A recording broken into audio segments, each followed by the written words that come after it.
반갑습니다. 약방 청년입니다. 다양한 한약재를 설명해드리지만 어디에 어떻게 써야지 좋은지 알아야 되지 않겠습니까? 그래가지고 제가 최대한 쉽게 한번 알려드리려고 합니다. 날이 추워지면서 목이 아프신 분들이 많은데 오늘은 목 건강에 좋은 걸 한번 만들어 보도록 하겠습니다. 한약재 중에서 목에 건강한 거 갖고 와봐라 하면은 뭐 오늘 하루 종일 영상을 찍어도 끝이 없을 겁니다. 그 중에서도 좀 쉽게 구하고 또 맛도 있는 걸로 한번 준비해 봤습니다. 바로 도라지입니다. 도라지는 뭐 워낙 유명해서 모르는 사람도 없고 또 제가 전에 한번 다뤘던 약재지만 그래도 간단하게 한번 설명해 드리도록 하겠습니다. 조금 더 자세한 내용이 궁금하신 분들은 지금 옆에 나와 있는 영상을 참고해 주시면 좋을 것 같습니다. 도라지는 일본, 한국, 중국에서 넓게 분포하고 있는 식물이고 키가 한 1에서 1.5m 정도 자라면서 보라색 꽃을 띄워가지고 눈에도 잘 띄고 재배도 많이 하는 식물입니다. 흔히들 도라지라고 많이 부르지만 한의학에서는 도라지라고 안 부르고 여기 위에 보이는 길경이라고 부릅니다.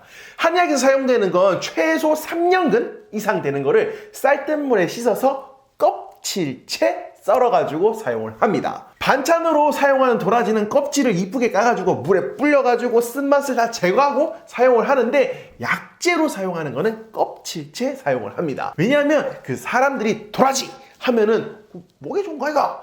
하시면서 다들 알고 있는데 그 목에 좋은 성분이 껍질과 그 주변에 많이 모여있기 때문에 약재로 사용하는 거는 도라지 껍질째 썰어서 말려서 사용을 합니다. 자, 그래서 지금 이 도라지를 이용해가지고 생배도라지 차를 만들어 볼 겁니다. 배도라지 하면은 배도라지 청도 있고 배도라지 즙도 한번 들어봤고 시중에 보니까 배도라지 음료수까지 있는데 간단하게 집에서 해먹기에는 이 두 개를 끓여가지고 배도라지 차를 만들어서 먹는 것이 좋습니다. 그리고 또 이 도라지를 끓이게 되면은 도라지 안에 있는 성분이 사포닌이라는 성분이 더욱더 활성화된다라는 연구도 있습니다. 도라지랑 배가 궁합이 좋다라는 말은 한 번씩 들어보셨다 싶을 건데 도라지는 앞에서 말한 것처럼 사포닌이라는 성분이 있는데 이것이 가래를 제거해주고 혈당을 낮추는 데 도움을 준다고 합니다. 그리고 이 배에는 루테올린이라는 성분이 있는데 이게 또 염증을 막아주고 기침, 감기 완화에도 도움을 준다고 합니다. 둘 다 염증 억제와 기침, 가래에 좋은 성분이 있는데 이 도라지가 또 맛이 조금 씁니다. 근데 이 배랑 같이 쓰게 되면은 이 쓴맛을 배가 좀 잡아주면서 성분적으로도 좋고 맛적으로도 좋습니다. 거기에다가 생강과 대추, 감초까지 넣은 생배도라지 차입니다. 생강, 대추, 감초 이렇게 세 가지를 더 추가한다고 했는데 이렇게 세 가지를 추가하게 되면 더욱더 맛도 있을 뿐만 아니라 효과도 더욱 있습니다. 생강은 도라지보다도 더 잘하실 겁니다. 아마 많은 분들이 이렇게 생긴 생강을 생각하실 건데 한의학에서 사용하는 생강은 이렇게 생긴 생강을 잘 잘라가지고 말려서 사용한 건강이라고 하는 약재를 사용을 합니다. 생강은 몸을 따뜻하게 해주면서 혈액순환, 면역력 증강, 감기에 좋다라고 알고 있는데 이렇게 말려가지고 사용하게 되면은 그 효과가 더욱더 뛰어나서 다양한 한의학 처방에 사용이 됩니다. 그래서 정리해보면 기침, 가래를 억제해주고 서로 궁합이 잘 맞는 배 도라지에다가 몸을 따뜻하게 해주고 혈액순환을 잘 시켜주는 말린 생강인 건강, 거기에 대추, 감초까지 들어가서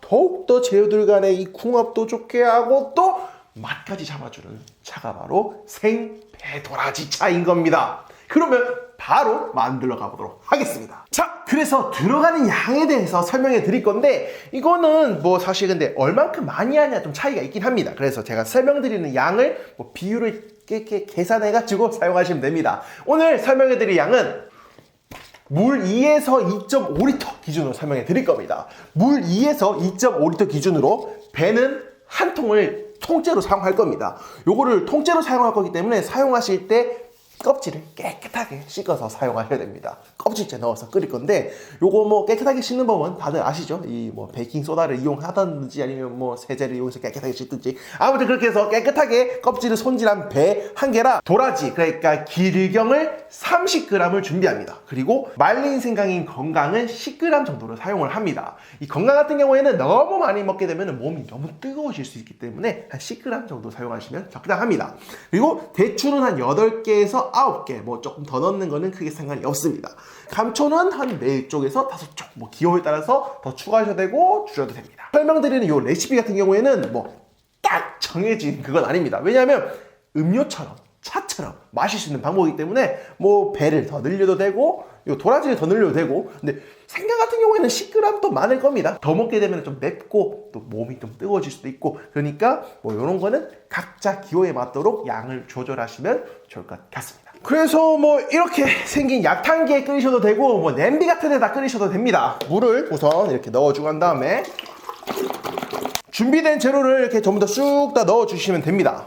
생강도 넣어주고 감초도 넣어줍니다.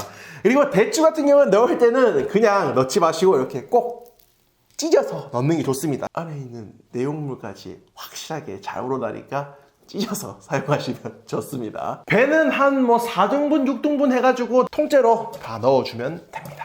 또 배가 들어가면 맛이 좋습니다. 해봤는데 배가 들어가는 게 진짜 맛이 좀 좋긴 좋았습니다. 그리고 한 다음 이 상태로 푹 끓여주시면 되는데 뭐 한 1시간 정도를 끓여주시면 좋습니다. 요게 조금 이렇게 줄어들 때까지 끓여주시는 게 좋기 때문에 1시간 정도를 팔팔팔 끓여주신다 생각하시면 됩니다. 그러면 1시간 뒤에 뵙도록 하겠습니다. 자, 지금 제가 한 1시간 정도 넘게 끓이고 있는데 이거는 뭐 오래 끓이셔도 상관없습니다. 제가 앞에서 1시간 정도 끓여라 라고 말을 하긴 했는데 뭐 1시간에서 1시간 반, 뭐 2시간 이렇게 푹 끓이셔도 상관없습니다. 끓이다 보면은 이게 거품이 엄청 많이 올라오는데, 이 거품이 올라온 이유는 뭐 여기에 뭐 세제가 있어서 그렇다든지 약이 뭐 좀 덜 식혀서 그렇다든지 그런 게 아니라 이 도라지 안에 있는 사포닌이라고 하는 성분이 물에서 끓게 되면서 거품을 만들어낸다고 합니다. 그래서 사포닌 성분이 많은 뭐 황기라든지 도라지, 뭐 인삼 뭐 이런 것들 끓이면은 다 이렇게 하얀색 거품이 부글부글 올라옵니다. 그게 많이 올라오면 많이 올수록 사포닌 성분이 많고 좋은 거구나 라고 생각하시면 됩니다. 지금 제가 한 1시간 넘게 끓이고 있는데 맛을 보면은 지금 점점 이 단맛이 올라오고 있습니다. 감초 들어갔지, 배 들어갔지, 대추 들어갔지, 이게 맛이 없을 수가 없는 조합입니다. 끓이다 보면은 이게 되게 깊게 나는 그런 단맛이 납니다. 근데 드셔보시고 나는 이렇게 좀 깊은 단맛보다는 확실하게 좀 맛있게 먹고 싶어 하시는 분들은 뭐 설탕이라든지 꿀을 추가하셔서 드셔도 좋습니다. 이렇게 다 끓이고 난 다음에는 재료는 전부 다 싹 건져내주고 난 다음에 재탕을 한번 하셔도 됩니다. 물은 냉장 보관하시면서 드셔주시면 됩니다. 자, 그래서 지금 옆에 나와 있죠. 오늘 레시피는 이렇게 됩니다. 참고하셔서 끓이시면 좋을 것 같습니다.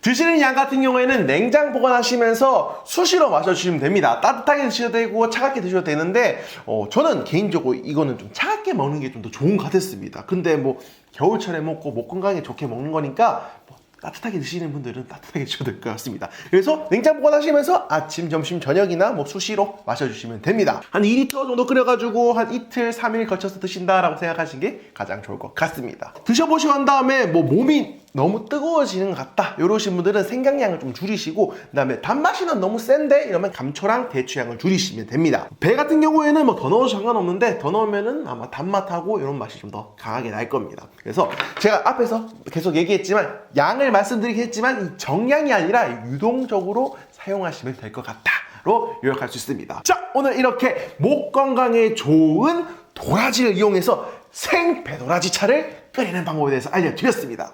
이거 같은 경우에는 만들기 쉽습니다. 도라지 같은 경우에도 주위에서 쉽게 구할 수 있고 들어간 재료들이 전부 다 뭐 대단한 재료들이 아니기 때문에 손쉽게 넣고 끓이셔가지고 겨울철에 목 건강을 지키는데 사용하시면 좋을 것 같습니다. 이렇게 다양한 약재들만 설명할 뿐만 아니라 어떻게 먹으면 더 좋게 확실하게 이용할 수 있는지도 제가 앞으로도 알려드리도록 하겠습니다. 앞으로 이런 건강한 정보가 궁금하신 분들은 구독을 누르시고 저를 이렇게 지켜봐 주시면 좋을 것 같습니다. 그러면 오늘도 영상 봐주셔서 정말 감사드리고 오늘보다 더 건강한 정보로 찾아오도록 하겠습니다. 지켜봐주세요. 뿅! 오늘 영상에 나온 도라지, 생강, 감초에 대한 더 자세한 내용이 궁금하신 분들은 지금 옆에 뜨고 있는 카드를 눌러가지고 확인해 보시면 좋을 것 같습니다. 거기서 자세하게 설명해 드렸습니다. 그러면 진짜로 안녕!